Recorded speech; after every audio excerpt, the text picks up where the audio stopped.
हर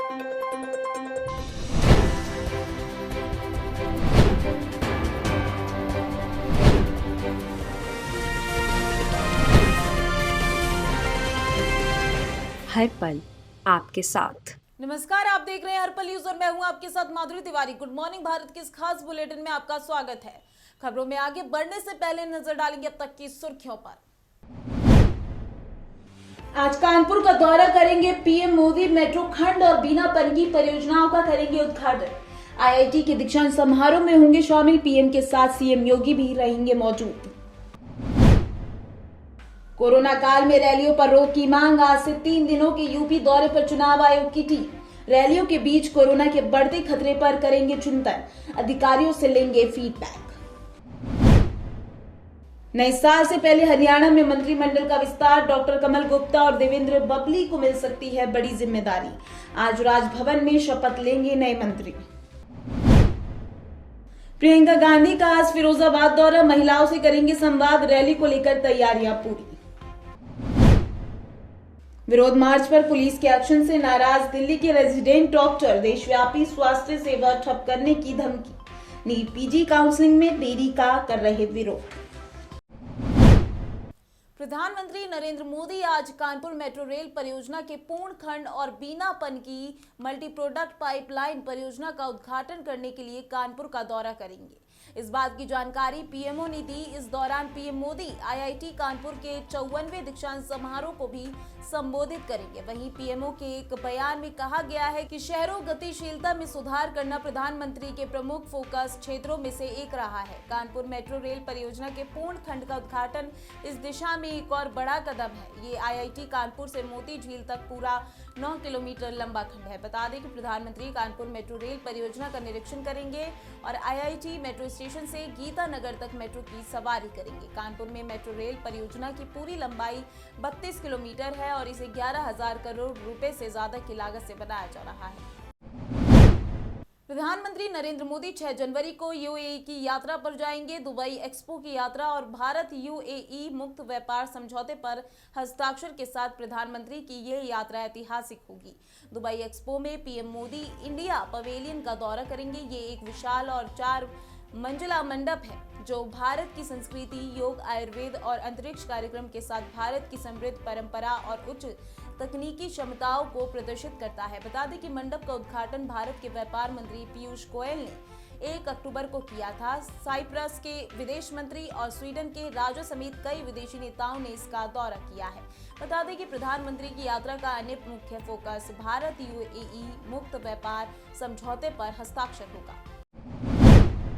UP विधानसभा चुनाव को लेकर बीजेपी ने भी अपनी तैयारियां तेज कर दी हैं। इसी कड़ी में उत्तर प्रदेश के मुरादाबाद में गृह मंत्री अमित शाह 30 दिसंबर को बीजेपी की जन विश्वास यात्रा में शामिल होंगे और यहां एक बड़ी रैली को भी संबोधित करेंगे। अमित शाह की रैली की तैयारियां जोरों पर हैं। वहीं आज मुरादाबाद के सर्किट हाउस में बीजेपी के बड़े पदाधिकारियों और नेताओं ने मीटिंग कर रैली को कामयाब बनाने की रणनीति पर बात की है। इस दौरान मीटिंग में शामिल यूपी सरकार में पंचायती राज मंत्री चौधरी भूपेंद्र सिंह ने बताया कि बीजेपी की जन विश्वास यात्रा मुरादाबाद में 30 दिसंबर को पहुंचेगी। इसके लिए बड़ी सार्वजनिक सभा रखी गई है। आज मीटिंग कर गृह मंत्री अमित शाह की सभा की जिम्मेदारी कार्यकर्ताओं में बांटी गई है। उन्होंने कहा कि प्रदेश में बीजेपी की जन विश्वास यात्रा का बड़े स्तर पर जनता स्वागत कर रही है और मुरादाबाद में गृह मंत्री अमित शाह की सभा में लाखों लोगों के आने की उम्मीद है।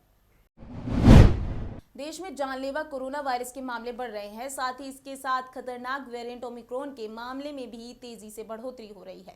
कोरोना संकट के बीच चुनावी रैलियों पर रोक की मांग तेज हो गई है। कल केंद्रीय स्वास्थ्य मंत्रालय से मीटिंग के बाद अब चुनाव आयोग की टीम उत्तर प्रदेश का दौरा कर रही है। आज से 3 दिनों के लिए चुनाव आयोग की टीम उत्तर प्रदेश में रहेगी और रैलियों के बीच कोरोना के बढ़ते खतरों पर चिंतन करेगी। इस दौरान राजनीतिक दलों के साथ बैठकें भी की जाएंगी। 3 दलों तक लगातार चुनाव आयोग यूपी में बैठकें करेगा, जिसमें राजनीतिक दल से लेकर सरकार के सचिव और पुलिस के अधिकारी तक शामिल होंगे।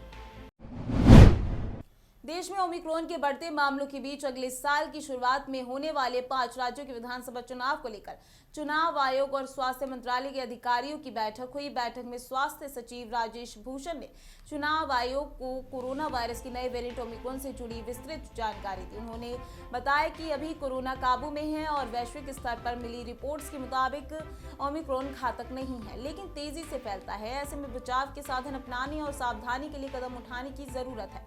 स्वास्थ्य सचिव राजेश भूषण ने बताया कि कोरोना के ओमिक्रॉन वेरिएंट पर जल्द से जल्द काबू पाने के लिए राज्य सरकारें सभी तरह के जरूरी कदम उठा रही हैं। स्वास्थ्य सचिव ने बताया कि जिन राज्यों में अगले साल की शुरुआत में चुनाव होने हैं, वहां विशेष नजर रखी जा रही है। चुनाव संबंधी राज्यों में अभी ओमिक्रॉन के ज्यादा मामले नहीं हैं, लेकिन जरूरी कदम उठाने को कहा गया है। बड़ों का टीकाकरण अभियान जारी है। बच्चों का टीकाकरण जल्द शुरू होने जा रहा है।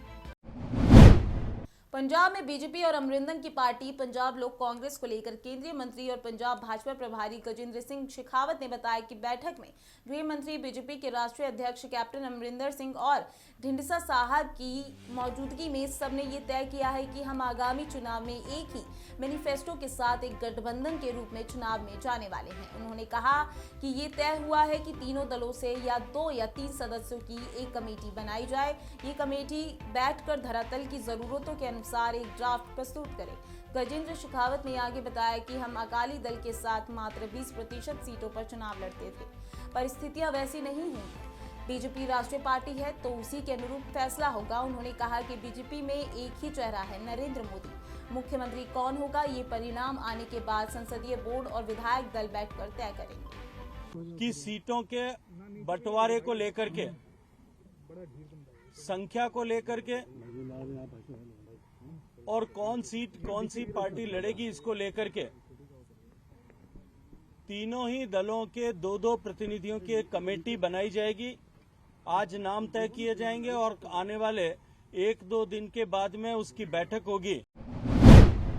हरियाणा मंत्रिमंडल का आज विस्तार किया जाएगा। शाम 4 बजे हरियाणा राजभवन में शपथ ग्रहण समारोह होगा। मुख्यमंत्री कार्यालय ने ये जानकारी दी और संभावना जताई जा रही है कि ये जेजेपी से टोहाना के देवेंद्र बबली और बीजेपी में ज्ञान चंद्र गुप्ता या डॉक्टर कमल गुप्ता में से एक मंत्री बनाया जा सकता है। बता दें कि इससे पहले हरियाणा में मंत्रिमंडल विस्तार को लेकर मुख्यमंत्री मनोहर लाल से कई मंत्रियों ने अलग अलग मुलाकात की थी। मुख्यमंत्री के साथ अनेक विधायकों ने भी मुलाकात की। मंत्रियों से फीडबैक लेने के साथ ही मनोहर लाल ने उनकी रिपोर्ट कार्ड को लेकर भी बातचीत की। सीएम योगी सीतापुर के दौरे पर पहुंचे, जहां उन्होंने कई विकास परियोजनाओं का लोकार्पण किया। साथ ही जनसभा को संबोधित करते हुए सपा और बसपा पर जमकर हमला बोला। कारोबारी पीयूष जैन पर चल रही कार्रवाई को जिक्र किए बिना ही सीएम योगी विपक्षी पर काफी हमलावर नजर आए। उन्होंने कहा कि मैंने आज तक सुना और धार्मिक ग्रंथों में ये बात देखता हुआ आया हूं कि देवी लक्ष्मी दीपावली के दिन दीपोत्सव के साथ आती है, लेकिन इन पापियों ने उन्हें दीवारों में बंद करके रखा है। सपा नेताओं के घरों में दीवारों से भी अब देवी लक्ष्मी निकलने लग गई है। अब समझ आया होगा कि बुआ बबुआ नोटबंदी का विरोध क्यों करते थे, क्योंकि प्रदेश को लूट कर इन लोगों ने अपने घरों की दीवारों में नोट कैद करके रखे हुए थे। कांग्रेस की राष्ट्रीय महासचिव और उत्तर प्रदेश प्रभारी प्रियंका गांधी वाड्रा आज फिरोजाबाद दौरे पर हैं। इस दौरान वो सिरसागंज के श्री गिरधारी इंटर कॉलेज मैदान परिसर में महिलाओं से संवाद करेंगे। उनके कार्यक्रम को लेकर स्थानीय कांग्रेस नेता और कार्यकर्ता तैयारियों में जुट गए हैं। कांग्रेस सूत्रों के अनुसार आज फिरोजाबाद जनपद में प्रियंका गांधी के आगमन का कार्यक्रम तय हो गया है। इसी सिलसिले में राष्ट्रीय सचिव और पश्चिमी उत्तर प्रदेश प्रभारी रोहित चौधरी प्रियंका गांधी के आगमन की तैयारी को लेकर बृहस्पतिवार को सिरसागंज पहुंचे थे। उन्होंने 5 विधानसभा से कांग्रेस के टिकट पर आवेदन करने वाले प्रत्याशियों से बातचीत की। पूर्व जिला अध्यक्ष प्रकाश निधि गर्ग से भी तैयारियों को लेकर राय शुमारी। चंडीगढ़ नगर निगम चुनाव के नतीजे घोषित किए जा चुके हैं। इसमें आम आदमी पार्टी ने परचम लहरा दिया है, वो सबसे बड़ी पार्टी बन गई है। वहीं बीजेपी दूसरे नंबर पर रही। पंजाब में अगले साल होने वाले विधानसभा चुनाव को देखते हुए ये चुनाव भी बेहद खास माना जा रहा है। चंडीगढ़ नगर निगम के कुल 35 वार्ड में 24 दिसंबर को वोटिंग हुई थी। वार्ड में कुल 203 उम्मीदवार चुनाव लड़े थे।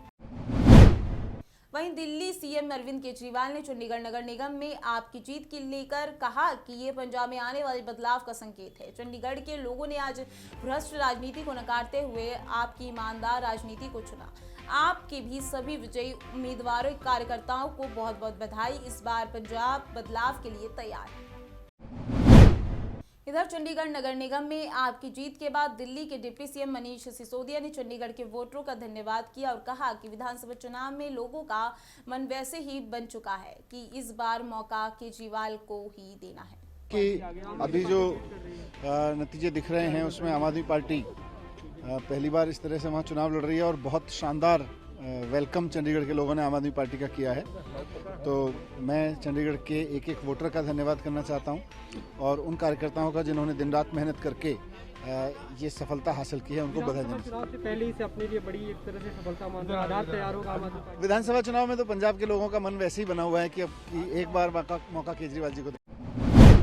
नीट पीजी काउंसलिंग में देरी के विरोध में प्रदर्शन कर रहे रेजिडेंट डॉक्टरों की पुलिस से झड़प के बाद अब उनके संगठन federation of all India medical association ने देशव्यापी हड़ताल की घोषणा कर दी है। देर रात जारी प्रेस रिलीज में एसोसिएशन ने रेजिडेंट डॉक्टर्स के समर्थन में देशव्यापी हड़ताल की घोषणा करते हुए देश भर में सभी तरीके के स्वास्थ्य सुविधाओं को मंगलवार की सुबह 8 बजे से बंद करने की बात कही है। बता दें कि नीट पीजी 2021 काउंसलिंग में देरी को लेकर दिल्ली में बड़ी संख्या में रेजिडेंट डॉक्टर प्रदर्शन कर रहे हैं। इस दौरान सोमवार को सड़क पर पुलिस और डॉक्टरों के बीच झड़प हो गई। दोनों पक्षों का दावा है कि उनकी ओर से कई लोग घायल हुए हैं, जिस पर रेजिडेंट डॉक्टरों ने अपना आंदोलन तेज करते हुए सोमवार को सांकेतिक रूप से अपने एप्रिन लौटा दिए और सड़कों पर मार्च निकाला।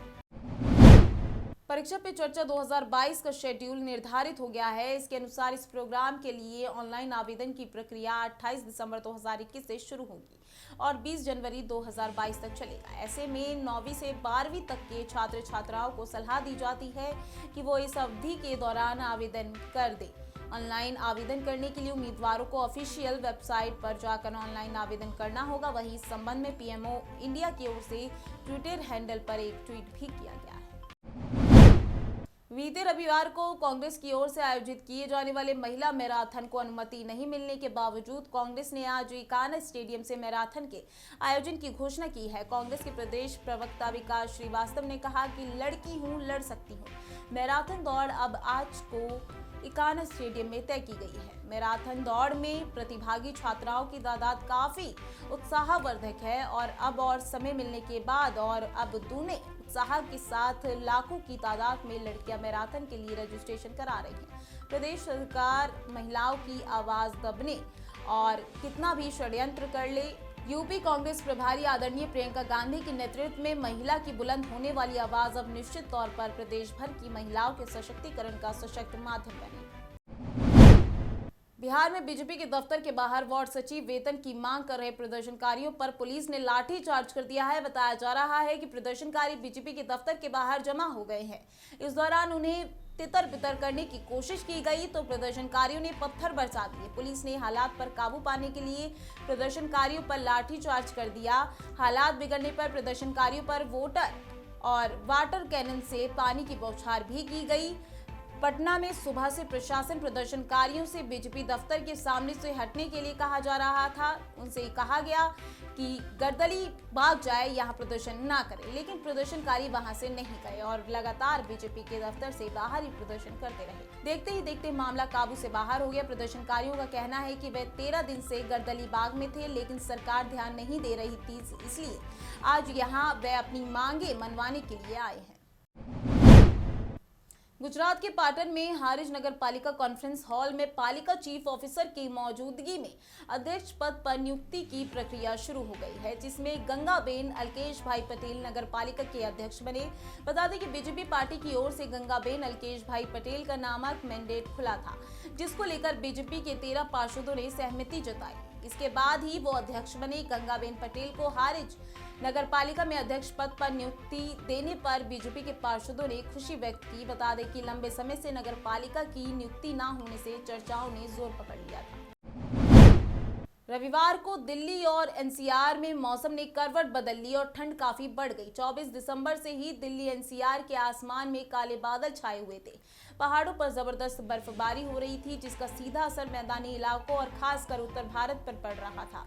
पश्चिमी विक्षोभ की वजह से रविवार को दिल्ली एनसीआर में बारिश हुई। रविवार की रात में भी कुछ जगह हल्की बारिश हुई। मौसम विभाग का कहना है कि 29 दिसंबर तक दिल्ली और एनसीआर में कहीं हल्की बारिश तो कहीं गरज के साथ में बारिश होगी। 29 दिसंबर के बाद मौसम साफ होगा, लेकिन इसके बाद लोगों को कोहरे का भी सामना करना पड़ेगा। दिल्ली एनसीआर में मध्यम दर्जे का कोहरा 29 दिसंबर के बाद पड़ेगा। फिलहाल रविवार को हुई बारिश की वजह से तापमान में गिरावट आई और ठंडी शीतलहर चलने की वजह से लोगों को ठिठुरन का भी सामना करना पड़ रहा है।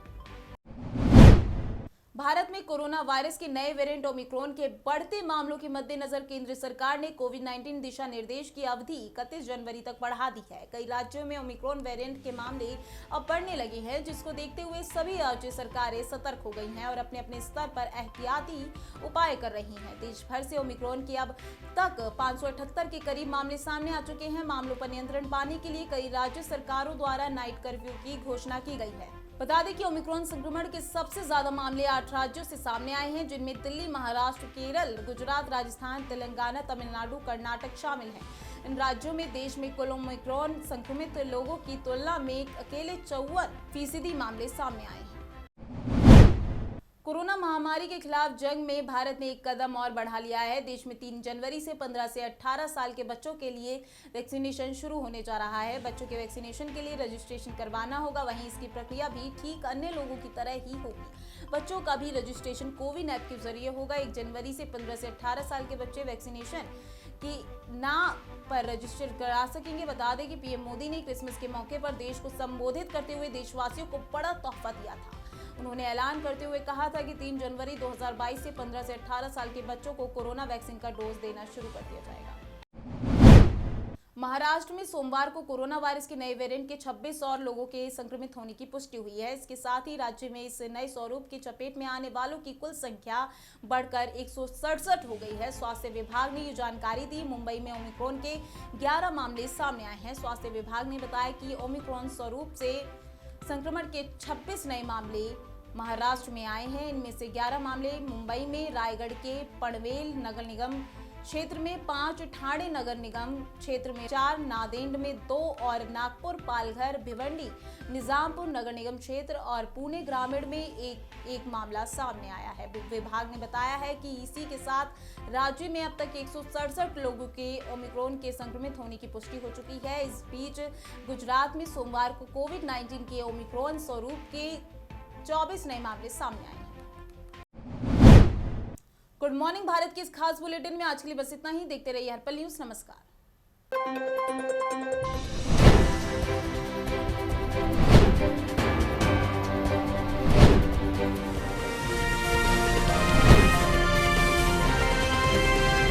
हर पल आपके साथ।